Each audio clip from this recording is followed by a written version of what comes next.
Equity শেয়ারটা কি, preference শেয়ারটা কি, এদের এন্ট্রি কিভাবে ট্যালিতে পাস করতে হয় সেগুলো জানার জন্য ভিডিওটাকে সম্পূর্ণ দেখুন। আমি অনিকেত, আপনারা দেখছেন অনিকেত এডুকেশন চ্যানেল। চলুন শুরু করা যাক। আমার একটা এক্সেল শিট ক্রিয়েট করা রয়েছে, সেই এক্সেল শিটটা আমি ওপেন করে নেব। ওকে, সেই এক্সেল শিটটা আমি ওপেন করে নিলাম। এখানে আমি শেয়ার দু প্রকারের হয়, একটা হচ্ছে ইকুইটি শেয়ার আর একটা হচ্ছে প্রেফারেন্স শেয়ার। ওকে, তো ইকুইটি শেয়ারটা কি সেই জিনিসটাকে ভালো করে আমরা জানি। ইকুইটি শেয়ারটা কি? Equity share are the ordinary share of the company representative the part ownership of the share holder in the company. মানে কি, ইকুইটি শেয়ারটা হচ্ছে একটা অর্ডিনারি শেয়ার একটা কোম্পানির ক্ষেত্রে, যেটা রিপ্রেজেন্টেটিভ করে ওনারশিপ। তার মানে কি, ইকুইটি শেয়ার যারা কেনে তারা কোম্পানির এক প্রকার ওনারশিপ, মানে এক প্রকার কোম্পানির মালিক হিসেবে বিবেচিত হয়। তাদের কাছে অধিকার থাকে কোম্পানির যে কোনো কিছু মিটিং ফিটিং অ্যারেঞ্জমেন্টে তাদের প্রেজেন্ট থাকার। ওকে, ক্লিয়ার ইকুইটি শেয়ার ব্যাপারটা কি। নেক্সট হচ্ছে প্রেফারেন্স শেয়ার। প্রেফারেন্স শেয়ারটা কি? Preference share are the shares that carry preferential rights on the matter of payment of dividend and repayment of capital. The dividend is paid after the payment of all liability. Preference শেয়ারটা হলো, preference শেয়ারটা হচ্ছে preferential rights of matters. ওকে, যাদেরকে repayment করা হয় তাদের dividend দেওয়া হয় এবং তাদের ক্যাপিটাল রিপেমেন্ট করা হয়। ওকে, এবং তাদের ডিভিডেন্ডটা পেড করা হয় অল লাইবিলিটিকে পেমেন্ট দেওয়ার পর। অল লাইবিলিটি বলতে আমাদের সান্ডি ক্রেডিটরস, ওকে, বা আমাদের আউটস্ট্যান্ডিং এক্সপেন্সেস, এনি কিছু আমাদের যেগুলো দায় থাকে সেগুলো আমাদের পেমেন্ট করার পর তারপরে প্রেফারেন্স শেয়াররা তাদেরকে ডিভিডেন্ড দেওয়া হয়। ঠিক আছে, তারপর লাস্টে গিয়ে ওনাররা পায়, মানে ইকুইটি শেয়ার হোল্ডাররা পায়। ওকে, এতটা পর্যন্ত ক্লিয়ার। মানে ইকুইটি শেয়ার আর প্রেফারেন্স শেয়ারের মধ্যে ডিফারেন্স বলতে একটা জিনিস বলে নিতে পারে, দুটোই শেয়ার, কিন্তু ইকুইটি শেয়ারে তাদের কাছে মালিকানা তাদের থাকে, কিন্তু প্রেফারেন্স শেয়ারদের কাছে তাদের মালিকানাটা তাদের থাকে না। ওকে, ইকুইটি শেয়ারে ডিভিডেন্ড পায় না, প্রেফারেন্স শেয়ারে ডিভিডেন্ড পায়। ওকে, তাও অল লায়াবিলিটি পেমেন্ট হয়ে যাওয়ার পর। ওকে, নেক্সট আমাদের কি আছে? Preference share. প্রেফারেন্স শেয়ারকে আমরা দু ভাগে ভাগ করতে পারি, একটা হচ্ছে কিউমুলেটিভ প্রেফারেন্স শেয়ার আর একটা হচ্ছে নন কিউমুলেটিভ প্রেফারেন্স শেয়ার। ওকে, ঠিক আছে, কিউমুলেটিভ প্রেফারেন্স শেয়ারটা কি এবং নন কিউমুলেটিভ প্রেফারেন্স শেয়ারটা কি? কিউমুলেটিভ প্রেফারেন্স শেয়ারটা হলো, ফার্স্ট টাইম প্রেফারেন্স শেয়ারে কি বললাম, অল লায়াবিলিটি পেমেন্ট করার পর তারপর যদি কিছু থাকে সেই অনুযায়ী তারা ডিভিডেন্ড পায়। এতটা পর্যন্ত প্রেফারেন্স শেয়ারে ক্লিয়ার হলো। এবার সাপোজ কোনো এক বছরের দায়টা এতটা পরিমাণ, লায়াবিলিটিস এতটা পরিমাণে থাকার কারণে তারা কিন্তু আর ডিভিডেন্ড পেল না প্রেফারেন্স শেয়ার হোল্ডাররা। ঠিক আছে, সেই ক্ষেত্রে পরের বছর যখন আবার প্রফিট হবে, এবারে লায়াবিলিটিতে টাকা দেওয়ার পর টাকা পড়ে থাকবে, সেই ক্ষেত্রে কিন্তু তখন আবার যে প্রেফারেন্স শেয়ার হোল্ডাররা আগের বছরের ডিভিডেন্ডের টাকাটাও পাবে, মানে হিসাবে আগের বছর পাস্টের কোনো যদি টাকা ডিউ থাকে ডিভিডেন্ডের, সেই ডিভিডেন্ডের টাকাও যদি কোনো প্রেফারেন্স শেয়ার হোল্ডাররা এই বছর এসে, মানে কারেন্ট ইয়ারে এসে পেয়ে থাকে, সেই ক্ষেত্রে তাদেরকে কিউমুলেটিভ প্রেফারেন্স শেয়ার হোল্ডার বলে। ওকে, কিউমুলেটিভ প্রেফারেন্স শেয়ার বলে। আর নন কিউমুলেটিভ প্রেফারেন্স শেয়ার বলতে আগের বছরে কোনো পাস্টের কোনো ডিভিডেন্ড এই বছরে যদি অ্যাডজাস্ট না হয়, সেই ক্ষেত্রে কিন্তু তাদেরকে নন কিউমুলেটিভ প্রেফারেন্স শেয়ার বলা হবে।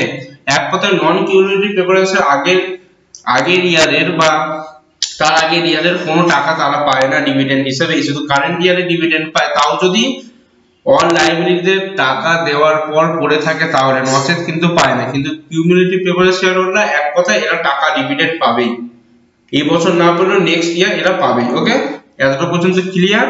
এবার নেক্সট আমি তিনখানা ট্রানজাকশন লিখে রেখেছি। ওকে, এবার এই ট্রানজাকশন অনুযায়ী আমরা এবার ট্যালিতে পুট আপ করব। ঠিক আছে, আমরা জার্নাল বানাবো এই অনুযায়ী। ঠিক আছে, ফার্স্ট হচ্ছে 1st April 2021 issued 1000 equity share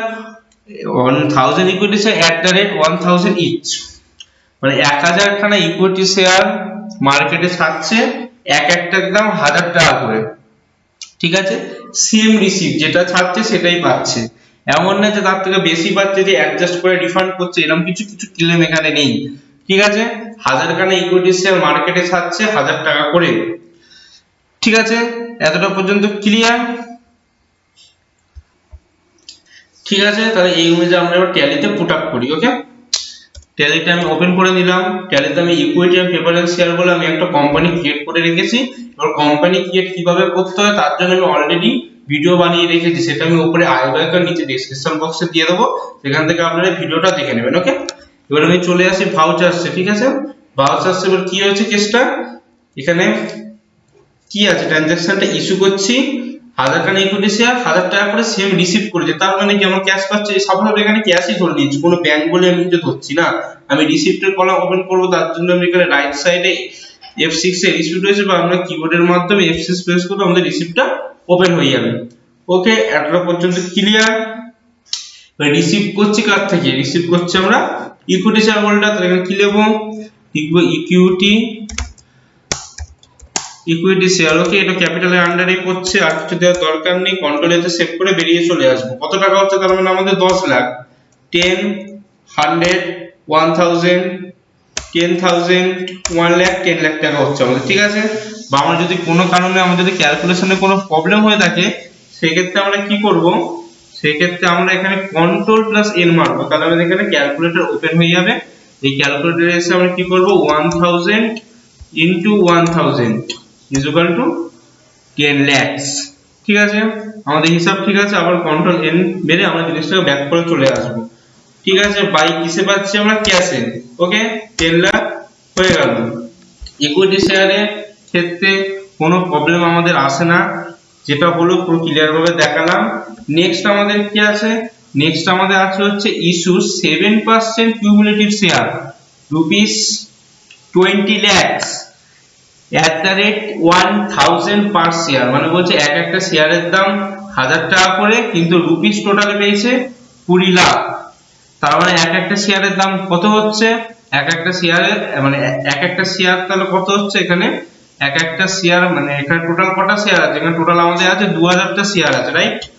কি করে বুঝলাম, রুপিস আমাদের যদি 20 lakhs হয়, ডিভাইডেড যদি আমরা 1000 দিয়ে করি, তাহলে আমাদের 2000 খানা টোটাল কিউমুলেটিভ প্রেফারেন্স শেয়ার রয়েছে।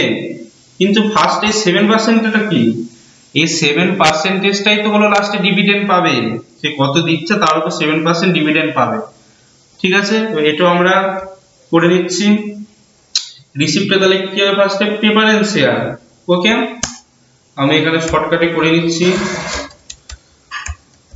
ওকে, 7%। ওকে, ক্যাপিটাল, ঠিক আছে, কন্ট্রোল এ হয়ে গেল।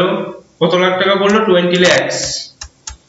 ঠিক আছে, বাই কি হচ্ছে, ক্যাশ হচ্ছে, হয়ে গেল। এতটা পর্যন্ত ক্লিয়ার? এবার আমি যখন ব্যালেন্স শিট আমি যখন চেক করব, তখন আমার এখানে দেখা যাচ্ছে আমার 30 লাখ টাকা রয়েছে, যেটা ক্যাশে ঢুকেছে, আমার কাছে দায় রয়েছে 30 লাখ টাকা। ওকে, এতটা পর্যন্ত ক্লিয়ার? এবার লাস্ট ডেট। ওকে, লাস্ট ডেটে আমার কি হচ্ছে, dividend paid to cumulative share holder. এখানে ফার্স্ট ডেটটা 2 তারিখ ছিল, আমি জিনিসটাকে আমি পাল্টাইনি, কারণ আমি এডুকেশন মোডে কাজ করছি ট্যালিতে, সেই ক্ষেত্রে আমার কিন্তু 1 2 আর লাস্ট ডেট ছাড়া আমাদের আসে না, আমি জানি, সেই ক্ষেত্রে এখানে জিনিসটা আমি পাল্টালাম না, জাস্ট এডুকেশন পারপাস বলে। ওকে, তারপর লাস্ট ডেটে কি আছে, dividend paid to cumulative share holder. এবার ডিভিডেন্ড পেড করছি, এবার হচ্ছে মেন জিনিসটা। ওকে, আমি জার্নালে চলে আসলাম। এবার আমাদের এবার অরিজিনাল জায়গাটা আমরা এবার তৈরি করব। কি হচ্ছে, আমাদের এবার ডিভিডেন্ড পেড করতে হচ্ছে, রাইট? ডিভিডেন্ড পেড করতে গেলে আমাদের কি হচ্ছে, ডিভিডেন্ড পেড করলে আমাদের প্রেফারেন্স শেয়ারের ক্যাপিটাল থেকে আমাদের ক্যাপিটালটা কমে যাবে। প্রেফারেন্স শেয়ারটা আমাদের ক্যাপিটাল মানে ওটা আমাদের ক্রেডিট আছে, ওটাকে আমাদের ডেবিট করতে হবে। ডেবিট করতে গেলে আমাদের কি করতে হবে, বাই প্রেফারেন্স শেয়ার আমাদের ক্রেডিট আছে, জিনিসটা ডেবিট করতে হবে। কত ডেবিট হচ্ছে, কন্ট্রোল এন করব, কন্ট্রোল এন করলে আমার কত, 20 lakhs ইনটু 7%, 1,40,000 টাকা। এখানে আমি 1,40,000 করে দেবো। এটা আমাদের কোথায় যাচ্ছে, ডিভিডেন্ড যাচ্ছে, রাইট? তো সেক্ষেত্রে এটাকে আমরা ডিভিডেন্ড করে দেবো। কি করব, অল সি ডিভিডেন্ড। ওকে, ইনডাইরেক্ট এক্সপেন্সেস সব ঠিক আছে, কন্ট্রোল এ। কত, এটাও 1,40,000। ঠিক আছে, টু কি হচ্ছে, টু আমাদের পিএল হবে, প্রফিট আর লসে যাচ্ছে আমার 1,40,000, ঠিক আছে। আর এটা আমাদের কোথায় যাচ্ছে, ক্যাশে যাচ্ছে 1,40,000। তাহলে কি হলো, আমাদের প্রেফারেন্স শেয়ারের টাকা কমে গেল। এখানে দেখা যাচ্ছে টাকা আমি ডিভিডেন্ড যাচ্ছে, তাহলে এখান থেকে আমাদের কমে গেল।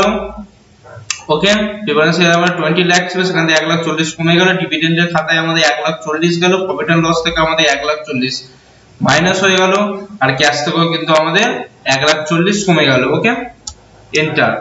তো যখনই আমরা এবার ব্যালেন্স শিট আমি ঢুকবো, অল্ট এইচ, ওকে, অল জি, ব্যালেন্স শিটে ঢুকলাম, ঢুকে প্রফিট এন্ড লসে গিয়ে আমাদের 1,40,000 টাকা লস হচ্ছে, কারণ আমাদের 1,40,000 টাকা 20,000 থেকে তো আমাদের ক্যাশই গেছে না, তার ক্ষেত্রে কিন্তু আমাদের এখানে লস হয়ে গেল। ওকে, ইন্ডিয়ান এক্সপ্রেসের মধ্যে ডিভিডেন্ড 1,40,000 দেখিয়ে দিল, নেট লস আমাদের 1,40,000 টাকা, ঠিক আছে।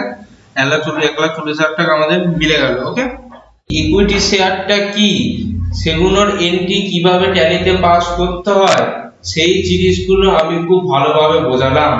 এরপরেও যদি কারোর যদি কোনো কোয়ারি থেকে থাকে, সেক্ষেত্রে আমার কমেন্ট সেকশনে কমেন্ট করবেন, সেগুলোর রিপ্লাই দেব।